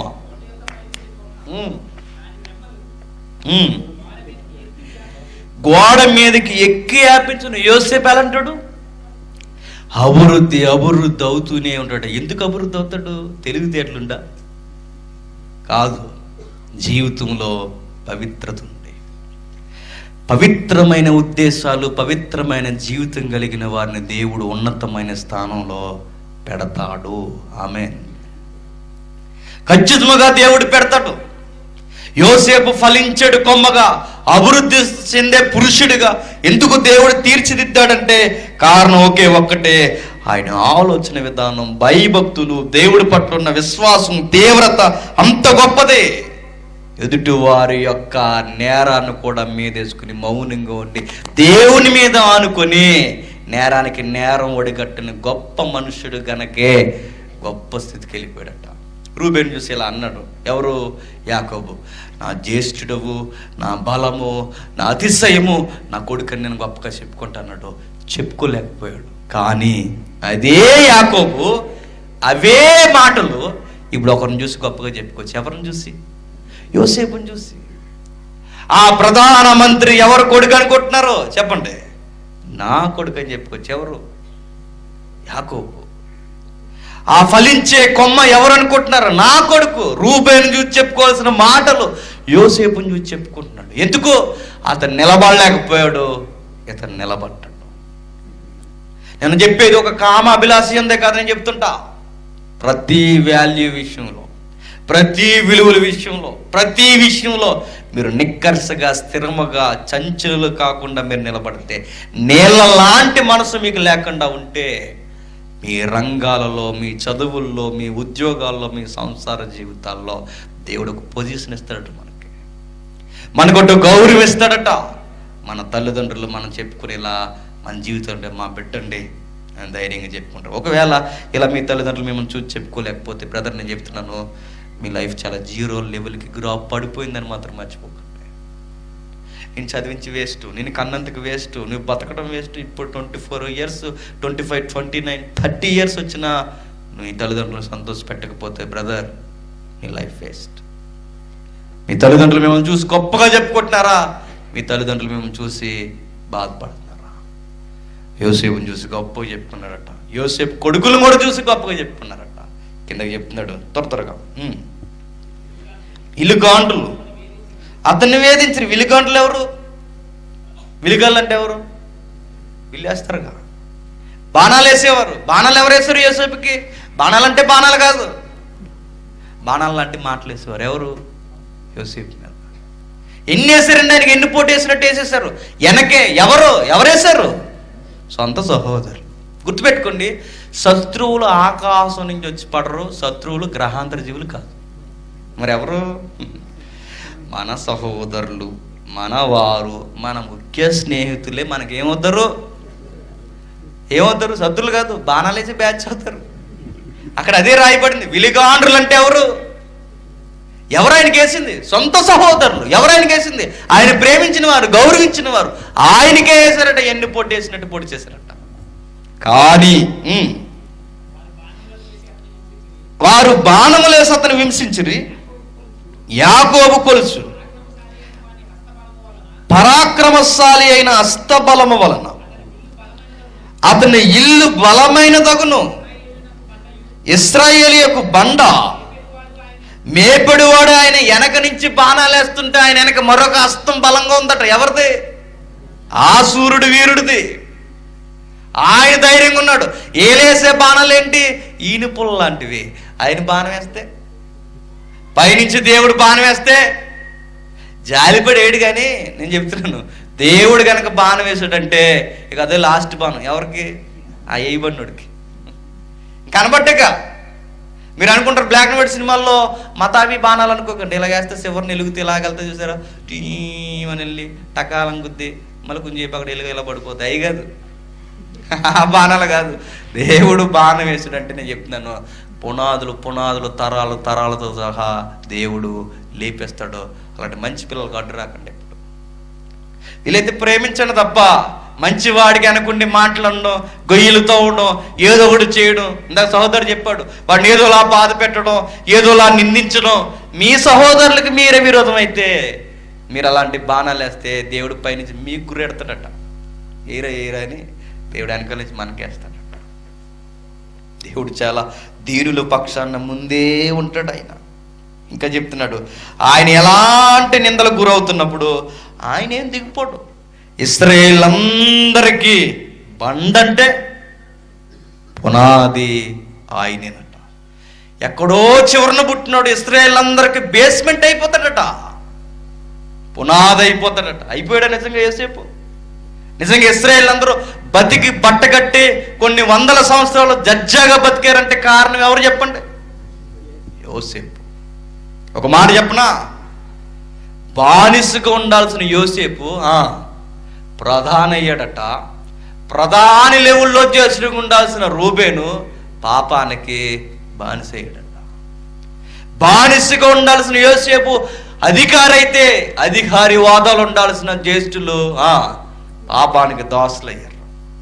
యోసేపు ఎంత బాగా ఎదిగాడంటే ఇంకా చెప్తున్నాడు, నీకు సహాయం చేయు నీ తండ్రి దేవుని వలను పైనుండి మింటి దీవెనలతోను క్రింద దాగియున్న అగాధ జలముల దీవెనలతోను స్థలముల దీవెనలతోను గర్భముల దీవెనలతోను దీవించు సర్వశక్తి దీవెనను అతని బాహుబలము దిట్టపరచబడిన ఏమంటున్నాడు చూడండి, పైనుండి దేవుడిచ్చే దీవెనలు, మెండైన దీవెనలు దేవుడు ఇస్తాడట. ఎందుకంటే ఇతడు రూబేలు లాంటి వాడు కాదు. నేను చెప్తున్నాను, యోసేపుకే కాదు, నీకు నాకు కూడా ఖచ్చితంగా దేవుడు ఇస్తాడు, మనందరికీ ఇస్తాడు, మన బతుకులను బాగు చేస్తాడు, ఖచ్చితంగా దీవిస్తాడు. ఇప్పుడు మీరు అనుకోవచ్చు, దీవుడు అనగానే నెక్స్ట్ ఎలక్షన్లో నన్ను ప్రెసిడెంట్గా పోటీ చేయమంటారా?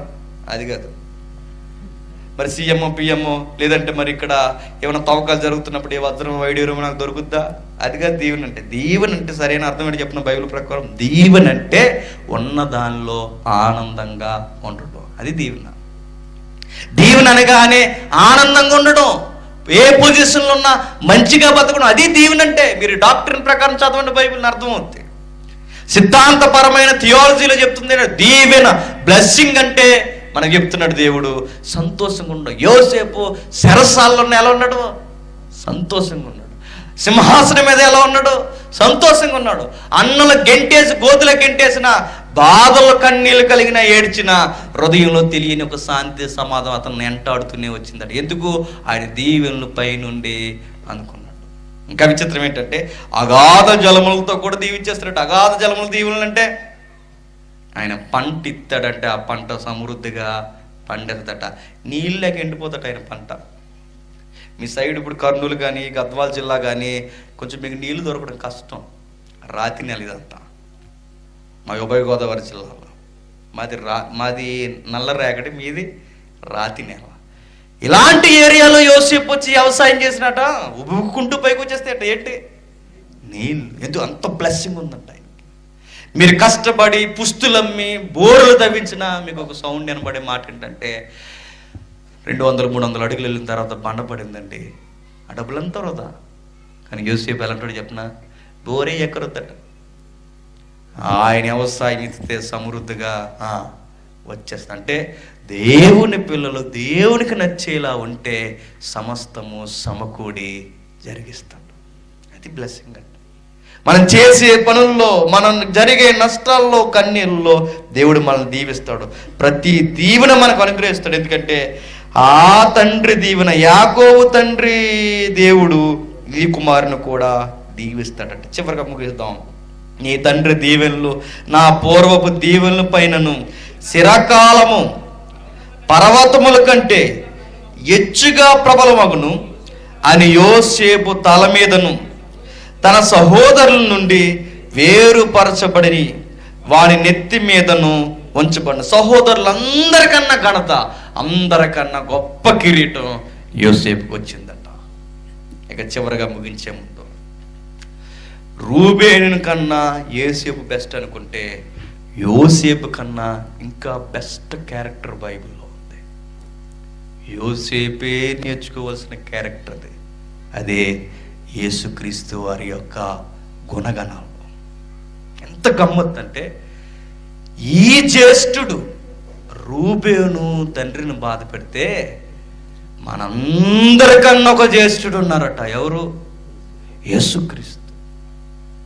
ఆ కుమారుడు పరలోకమందున్న దేవుణ్ణి భూమి మీద ఏం చేసాడట? సంతోషపెట్టేసాడు. వాడికి భాషలో భలే ఉంటుందండి. వీలైతే అవసరం చదువుతున్నప్పుడు మత్తయి సువార్త, త్వరగా మత్తయి సువార్త 3వ అధ్యాయం చివరి మాట, వాడికి భాషలో మత్తయి సువార్త 3వ అధ్యాయం. అప్పుడే ఆకాశం నుండి ఒక స్వరం ఎలాగ వినిపించెను, ఈయనంటే నాకు ఎంతో ఆనందం, ఈయన యందు నేను ఎంతో ఆనందిస్తున్నాను. ఈయన నా ప్రియకుమారుడు అన్న మాట దగ్గర ఈయన నా జ్యేష్ఠ కుమారుడు. ఎవరు? యేసుక్రీస్తు. మీరు అనుకోవచ్చు, యేసుక్రీస్తు కదండి, ఆయన దేవుడు కదండి, ఆ దేవుడిని చూసి ఆనందపడి ఉంటాడో, ఆయనది అందులో గొప్పతనం ఏముంది అనుకోకండి. ఆ దేవుని కుమారుడైన దేవుడు భూమి మీదకి, జ్యేష్ఠ కుమారుడైన ఆయన భూమి మీదకి వచ్చినప్పుడు మానవ ఆకారంలోనే భూమి మీదకి వచ్చాడట. మానవుడుగానే భూమి మీదకి వచ్చాడట. మానవుడికి వచ్చిన ఆయన మనకి ఎన్ని ఇబ్బందులు కలుగుతాయో అన్ని ఇబ్బందులు, మనకి ఎన్ని ఇబ్బందులు, అగ్ని వంటి పరీక్షలు కలుగుతాయో అన్ని పరీక్షలు యేసుక్రీస్తు వారి శరీరంలో ఉన్నప్పుడు ఆయనకు కూడా కలిగాయట ఆ పరీక్షలన్నీ. చూడండి, ఏప్రిల్కి రాసిన పత్రిక 4వ అధ్యాయం, త్వరగా ఏప్రిల్కి రాసిన పత్రిక 4వ అధ్యాయం ఎబ్రిల్ రాసిన పత్రిక 4వ అధ్యాయం 15-16 వచనాలు. మన ప్రధాన యాజకుడు దేవుని జ్యేష్ఠ కుమారుడు మన బలహీనతల యందు మనతో సహానుభవం లేనివాడు కాదు గాని సమస్త విషయముల్లో మన వలనే శోధింపబడినను ఆయన పాపము లేనివాడిగా ఉండెను గనక పరలోకమందు సింహాసనం మీద కూర్చున్న దేవుడు భూమి మీదకి వచ్చిన జ్యేష్ఠ కుమారుని చూసి ఏమన్నాడు? ఈయన యందు నేను బహుగా ఆనందిస్తున్నాను. పరలోకం నుంచి భూమి మీదకి వచ్చిన యేసుక్రీస్తు దేవుణ్ణి ఆనందింపజేస్తే, తల్లి గర్భం నుండి వచ్చి భూమి మీదకి వచ్చిన మనం కూడా ఎవరిని ఆనందింప చేయాలి? ఆ తండ్రిని మనం ఆనందింపజేసేలా బతకాలట. మీరు అనుకోవచ్చు, యోసేపుని ఇంకా ఎవరిని మీరు రోల్ మోడల్గా తీసుకోకుండా ఉండండి, నాకు తెలియదు. కానీ ఈ జ్యేష్ఠుని కనుక మీరు రోల్ మోడల్గా తీసుకుంటే, ఈ కుమారుని కనుక మీరు రోల్ మోడల్గా తీసుకుంటే, మిమ్మల్ని కన్న తండ్రి ఆనందపడతాడో ఈ తండ్రి కాదు, పరలోకమందున్న ఆ కన్న తండ్రి కూడా బహుగా ఆనందిస్తాడు. మనం ఎప్పుడైతే ఆయన అడుగు జాడల్లో మనం నడుస్తామో, దేవుని యొక్క అడుగు జాడల్లో మనం నడిచినప్పుడు పరలోకమందున్న దేవుడు, జ్యేష్ఠుల సంఘంలో ఉన్న మనల్ని దేవుడు దీవిస్తాడట. గమ్మత్తు ఏంటంటే, యేసుక్రీస్తు వారి దగ్గర ఆస్తులు లేవు, భూములు లేవు, ఏమీ లేవు, అధికారం లేదు, ఏమీ లేదు. ఎలా ధైర్యంగా ఆయన ఉండగలిగాడు మానవ ఆకారంలో అంటే ఓ మాట ఉంది బైబిల్లో. చూద్దాం ఒకసారి త్వరగా. యోహాను సువార్త 8వ అధ్యాయం, యోహాను సువార్త 8వ అధ్యాయం 29వ వచనం.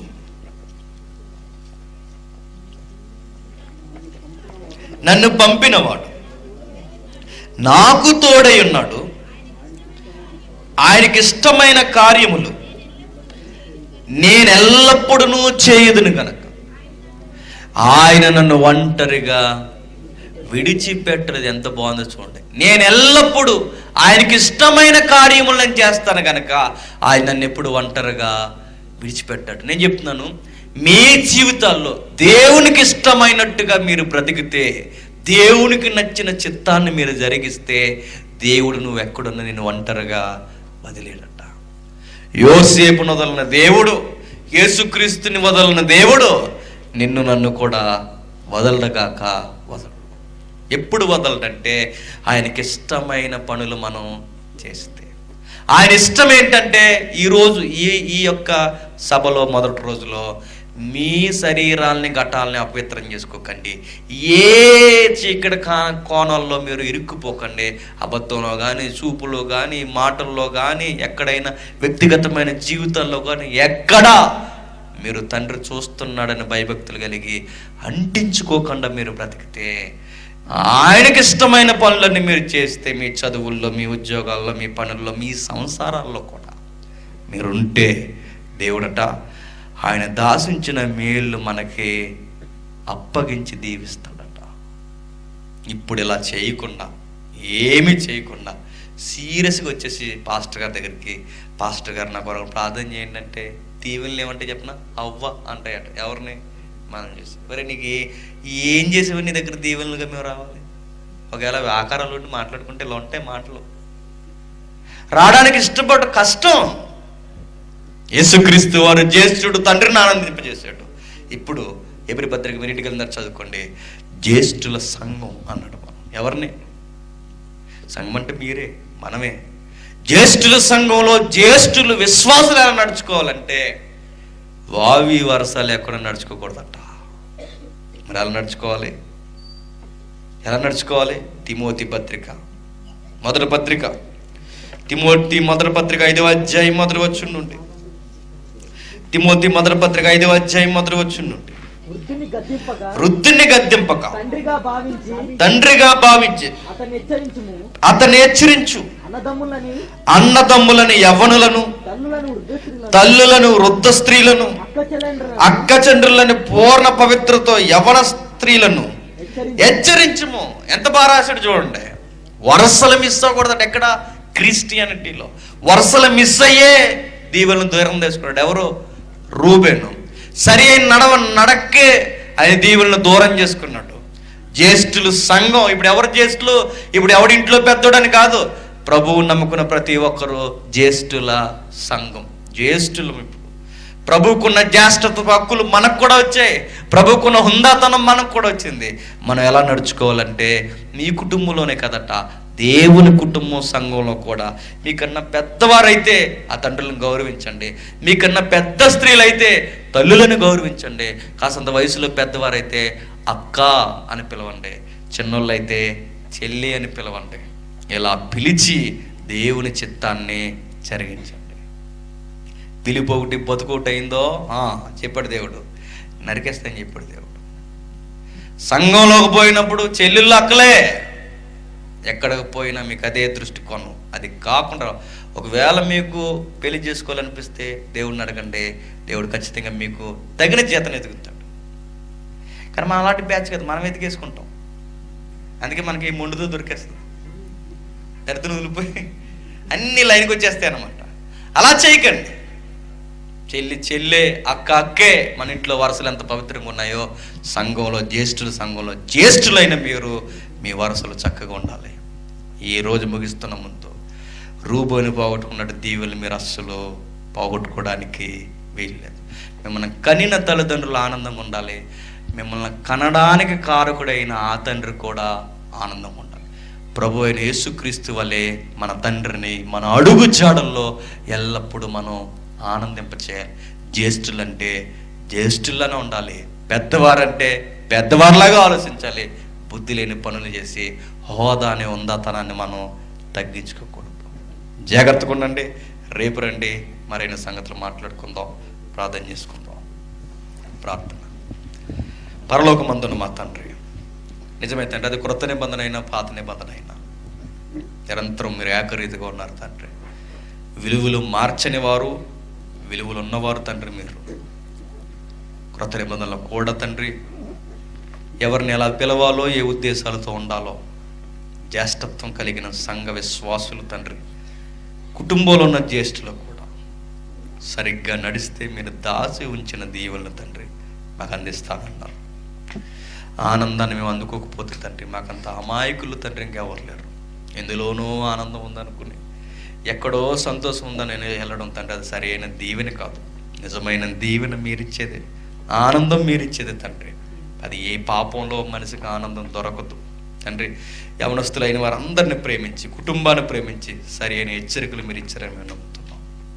రేపు కూడా విస్తరించి మాట్లాడుకోవడానికి అనుకూలమైన సమయమును జ్ఞానం అనుగ్రహించండి. రేపు ఉదయాన్నే లేచి పనిబాట్లకు బయలుదేరుతున్న తండ్రి, పెద్దవారిని, సహోదరుల్ని, సహోదరులను అందరినీ జ్ఞాపకం చేసుకోండి. వారి పనుల్లో మీ తోడును అనుగ్రహించండి. రేపు కూడా ఏగురమే తండ్రి అనేక సంగతులు మేము నేర్చుకుని మా కుటుంబాలను స్థిరపరచుకుని మీ దీవెనలు పొందుకునే భాగ్యాన్ని మాకు అనుగ్రహిస్తారని కోరుతూ, దైవజనుల్ని, పెద్దల్ని, తోటి విశ్వాసాలందరినీ మీ చేతులకు అప్పగిస్తూ, సమస్త మహిమ ఘనత మీకు ఆరోపిస్తూ క్రీస్తు నామని ప్రార్థన సమర్పిస్తున్నాం తండ్రి. ఆమేన్. సెలవు.